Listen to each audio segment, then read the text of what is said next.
Nah itu tadi rangkaian ataupun juga rangkuman peristiwa sepanjang tahun 2023 dan tentunya Kompas TV selalu membersamai masyarakat Indonesia begitu ya. Nah Pak Leni, Anda kalau tadi kita sudah lihat bagaimana pantauan ataupun juga kemeriahan pergantian tahun baru di daerah khusus Ibu Kota Jakarta, kita akan pantau ke titik lainnya, bagian Indonesia lainnya. Sudah ada jurnalis Kompas TV Risa Rizkyanti di Medan, Sumatera Utara. Nah, langsung Medan. Dan juga ada Fia Irmar di Surabaya, Jawa Timur. Tapi saya mau ke Risa dulu di Medan, Sumatera Utara. Risa, ini kan pergantian tahun sudah selesai, perayaan juga sudah selesai. Gimana sekarang kondisinya di sana? Ya, saudara, saat ini saya sedang berada di lapangan Benteng Kota Medan. Baru saja dilakukan penghitungan mundur untuk menyambut tahun baru 2024 sekitar lebih kurang 27 menit yang lalu. Nah, untuk di Kota Medan sendiri, antusias masyarakat menyambut tahun baru 2024 sendiri bisa dilihat sangat ramai. Ada ribuan masyarakat yang hadir untuk ikut merasakan nuansa tahun baru di 2024 ini.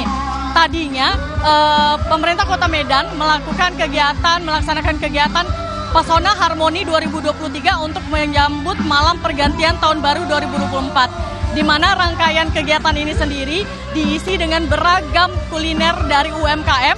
Ada sekitar 100-an booth kulineran yang terdiri dari makanan tradisional maupun makanan kekinian. Dan juga masyarakat Kota Medan hari ini dihibur dengan artis-artis ibu kota. Dan tadi pada saat penghitungan mundur untuk menyambut tahun baru 2024 sendiri dilakukan penerbangan drone sebanyak 100 pieces dan itu membentuk beragam gambar mulai dari angka tahun 2024, bendera Indonesia dan gambar-gambar ragam lainnya.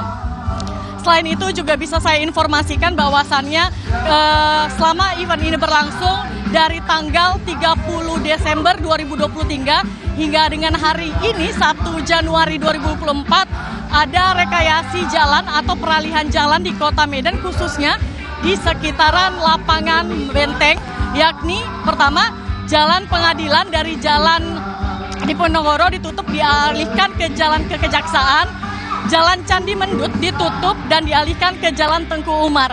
Selanjutnya Jalan Perdana ke Jalan Pengadilan ditutup dan dialihkan di Jalan Imam Bonjol. Kemudian Jalan Diponegoro ke arah Hotel Adi Mulia ditutup dan dialihkan ke Jalan Zainul Arifin. Dan terakhir Jalan Guru Patimpus di arah Kapten Maulana Lubis ditutup, namun ini masih bersifat tentatif.